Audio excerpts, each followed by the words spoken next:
Corruption ختم کیسے ہوگی؟ اگر ہم اس کے سلوشن کی طرف موو کریں تو بنیادی بات یہ ہے صاحب کہ قوم کو تربیت کی ضرورت ہے. قوم کو الیکشن یا حکمران کی ضرورت نہیں ہے. یہ میں شاید بات تلخ ہو لیکن میں واضح کہوں گا، یہ قوم جو ہے وہ فکری طور پر تیار نہیں ہے. ہم تربیتی مراحل میں بہت پیچھے کھڑے ہیں. دیکھیں لوگ کہتے ہیں کہ تعلیم کے ساتھ شعور آتا ہے، تو میں کہتا ہوں جو پی ایچ ڈی اسکالر میں نے بات بتائی آپ کو، تو اس کو تو شعور آ جانا چاہیے نا، اس میں تو خیانت نہیں ہونی چاہیے.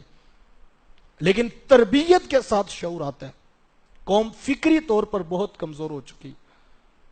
کوئی سمجھتا کہ فلاں حکمران آئے گا تو پھر کوئی تبدیلی آئے گی، کوئی سمجھتا کہ فلاں سسٹم انٹروڈیوس کرائیں گے تو پھر کوئی تبدیلی آئے گی. حضور والا تبدیلی تب آئے گی جب قوم تبدیل ہونے کا مزاج پیدا کرے. پھر سسٹم دوسرے نمبر پر بات ہے، پہلی قوم کی تربیت کا سوال. دیکھیں اللہ کے رسول صلی اللہ علیہ وسلم نے یہی تو کام کیا تھا. حضور علیہ السلام نے 40 سال بعد اعلان نبوت کیوں کیا؟ 40 سال تک حضور اس معاشرے کا حصہ رہے اور اپنی کردار سازی کے عمل سے لوگوں کے سامنے ایک لاہے عمل رکھا. اور پھر 13 سال مکی زندگی میں حضور وہیں پر ان کے درمیان موجود رہے. پھر 53 سال کی عمر میں میرے حضور مدینہ المنورہ میں آتے ہیں اور یہاں پر آ کر حضور مدنی ریاست کی بنیاد رکھتے ہیں. لوگوں کی تربیت سازی کا عمل اور تیز ہو جاتا ہے.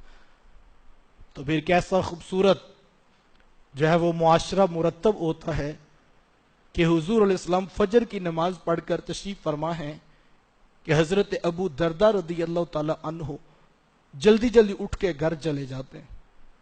ایک دن 2 دن ہوا تو صحابہ نے عرض کی کہ حضور ابو دردہ کو پتہ نہیں کاہے کی جلدی ہوتی ہے کہ وہ جلدی جلدی نماز کے بعد اٹھ کر گھر چلے جاتے. تو حضور میں کہ جب جائیں تو مجھے بتا دینا. اگلی مرتبہ وہ جانے لگے تو صحابہ نے بٹھا لیا. تو حضور علیہ السلام نے پوچھا کہ ابو دردہ خیریت تو ہے؟ سارے اصحاب نماز کے بعد بیٹھتے ہیں، گفتگو ہوتی ہے اور آپ جلدی جلدی اٹھ کے چلے جاتے ہیں.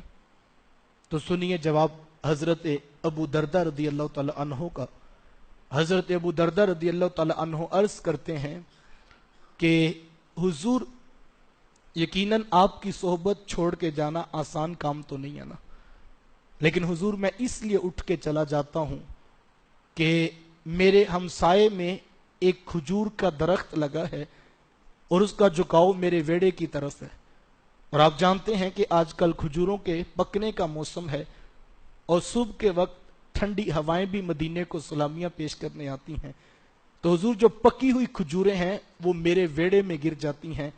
میں جلدی جلدی نماز پڑھ کے گھر اس لیے چلا جاتا ہوں کہ کہیں میرا کوئی بچہ اٹھ کے وہ کھجور منہ میں نہ ڈال دے. اور حضور میں وہ کھجوریں اٹھا کے ان کے گھر پھینک آتا ہوں. یہ ہے قوم کی تربیت کا مزاج. پھر کوڑا لے کر کھڑا ہونا نہیں پڑتا، کوئی کیمرہ ہر گھر میں نہیں لگانا پڑتا کہ جو ڈیوٹی دی تھی وہ نبھا رہا ہے سسٹم کے نہیں نبھا رہا. سسٹم جب قوم کی تربیت کر دیتا ہے تو پھر نبی علیہ السلام کی نماز کی مجلس چھوڑ کر صحابی جلدی جلدی گھر چلے جاتے ہیں کہ کہیں کوئی مشکوک لقمہ میرے بیٹے کے منہ میں نہ چلا جائے.